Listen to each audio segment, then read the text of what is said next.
Hello guys, after long time blog બનાવીએ છીએ.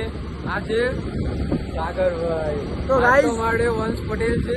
તો ગાઈસ મારે અને સુભાને ઝઘડો થયો છે વાત ઉપર. એમને ખાવે છે ઢોકળા અને મારે ખાવે છે દાળ. મારે ખાવા છે દાળ વડા. તો આ ભાઈ કહે કે હું તો ઢોકળા જ ખાઉં, હું કહું કે હું તો દાળ વડા છું.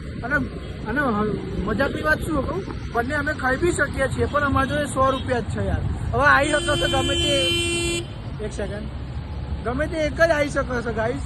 તો હે BMW, અરે ગાઈસ BMW જુઓ તો ખરા, ઢોકળા તેલ પીવા ગયા. બતાવો અરે BMW બતાવો યાર.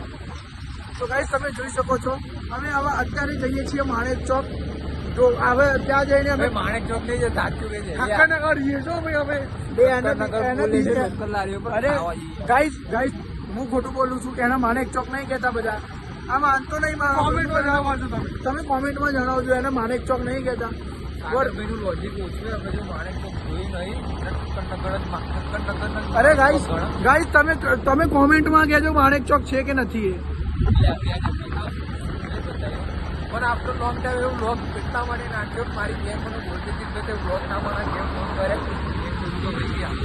બતાવો BMW બતાવો. એ 00111. તો ગાઈસ તમે જોઈ શકો છો, જીવનમાં એક છોકરી હોય કે ના હોય, એક BMW હોવી જરૂરી છે ગાઈસ. M5 કોમ્પિટિશન હો ભાઈ. અરે એ બી M5 કોમ્પિટિશન જ હોવી જોઈએ. અને મારે રોડ વચ્ચે ડ્રીપ કરતા જાઓ, બધી પબ્લિક તમને જોવી જોઈએ ગાઈસ.